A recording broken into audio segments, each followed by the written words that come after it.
Welcome back. Welcome back. Uh, so I've been doing that thing I keep telling you about, thinking and stuff. And I'm watching my videos and I keep seeing myself say that I'm going to some next level and blah blah blah blah blah. And I ain't really know what it was. I never really do. So I keep learning. So what my what I feel and think I'm being pushed to is learning, of course, it's always learning. But it's weird because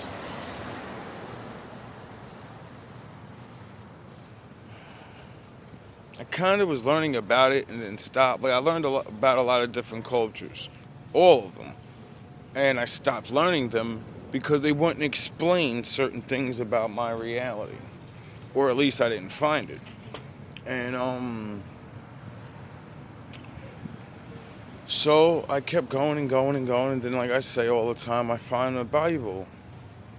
And then I started having these answers. But I always remember all the things, well, not all the things, some of the things, how they have similarities to all the other books and all these other things. And I always keep seeing the same pattern of things. And I'm like, this shit is like crazy. Like, the Lord doesn't make you learn something for no reason. Even if it's not all the truth, you can't lie to somebody without using the truth. Get it? There's no lie in the world that doesn't have the truth in it. So when I figured that out, I said, okay, I guess I gotta just learn to figure out what the truth is. And what I come to find out is in all these stories and books or religions and whatever, there's always this story. And I've been doing a couple videos on it. So, whoever you are, if I haven't met you yet, it's gonna be good to meet you. But I warn you now, if they turn you, I will destroy you. Spiritually, I mean, not, like, it's always a contest. And the Most High did the gladiator shit back in the day, so, I think we're gonna have to do what we're good at. And I'm good at rapping. I'm good at talking to people. I'm good at non-threatening things. So that means you are too. And there's only one other person that I can compare this to. But I cut him off because of things I was finding. And I find more. So it's either a new one, my true counter, my Goku, my Vegeta, or it's you, Dap. If it's you, you already know what it is, nigga. No one's like us.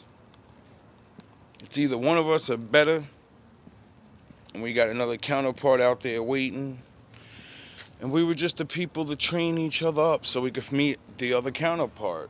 You know what I mean? You're all the way where you are, I'm all the way where I am. So, maybe that's what it is. Maybe we both have a counterpart we're supposed to meet. But just in case if it is a different person or if it's us, I don't know what to do, bro.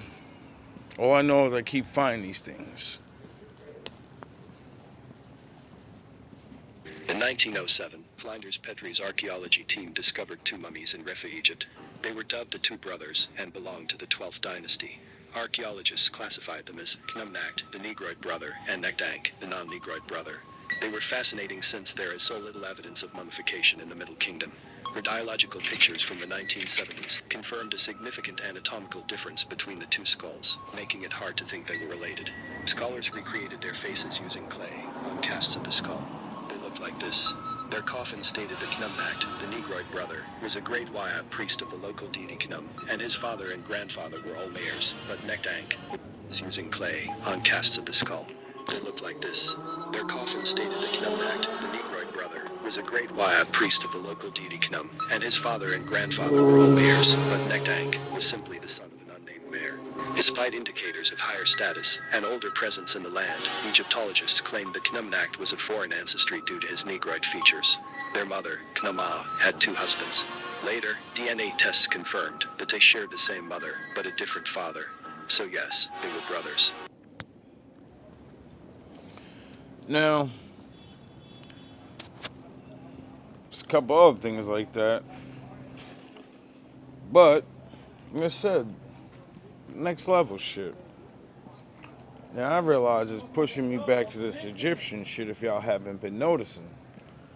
And I've been noticing a lot of things about things I haven't noticed the first time I watched it.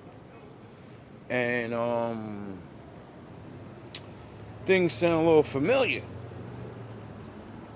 And then I matched them to the things that I've learned about Ham and Shem.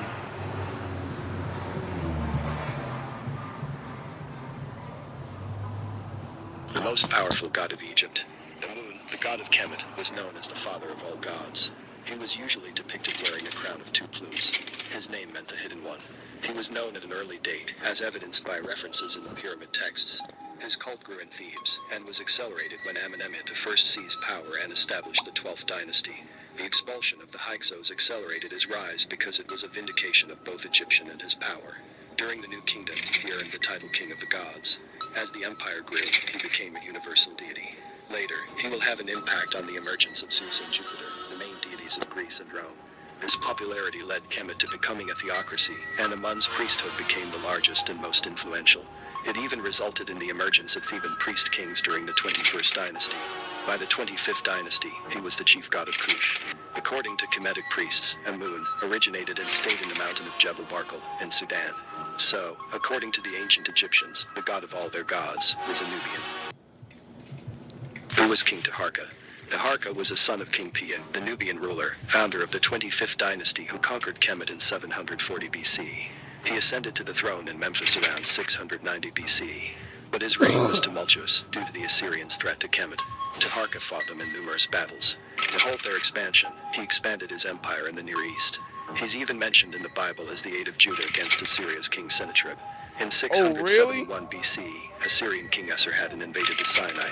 However, by 670 BC, Taharka retaliated and reconquered the area. In 669 BC, Assyrians sieged and sacked Memphis. Alas, the next year Esarhaddon died en route back to Kemet. As revenge, his son Ashurbanipal sacked and invaded Memphis. Driven by that victory, he attempted to take Thebes, but was badly defeated by Taharka. That victory sparked Who was King Taharka? Taharka was a son of King Pia, the Nubian ruler, founder of the 25th dynasty who conquered Kemet in 740 BC. Notice how there's always a loud noise as soon as it brings up some real shit. Notice there's always a loud noise as soon as I bring some shit back. Expansion, he expanded his empire in the Near East. King Taharka. Taharka was a son of King Pia, the Nubian ruler, founder of the 25th dynasty who conquered Kemet in 740 BC. He ascended to the throne in Memphis around 690 BC. But his reign was tumultuous due to the Assyrians' threat to Kemet. Taharka fought them in numerous battles. To halt their expansion, he expanded his empire in the Near East. He's even mentioned in the Bible as the aid of Judah against Assyria's king Sennacherib. In 671 BC, Assyrian king Esarhaddon invaded the Sinai. However, by 670 BC, Taharka retaliated and reconquered the area. In 669 BC, Assyrians sieged and sacked Memphis. Alas, the next year Esarhaddon died en route back to Kemet. As revenge, his son Ashurbanipal sacked and invaded Memphis. Driven by that victory, he attempted to take Thebes, but was badly defeated by Taharka. That victory sparked a rebellion in the Delta, where princes saw Taharka as their legitimate ruler. Alas, the comeback didn't take place because the now old king died in Nubia in 664 BC. Did you know that there are different kinds of vampires around the world? Let me explain. In the West, we know vampires as blood-sucking beings who come out at night, but different countries have their own versions of vampires. In the Philippines, you have the manananggal, which has wings, fangs, and a body that separates in half. The upper half flies around at night looking for pregnant women so that it can suck the fetus out or drink their blood. In China, you have the Jiangshi, which is also called the Chinese hopping vampire. It is a reanimated corpse that hops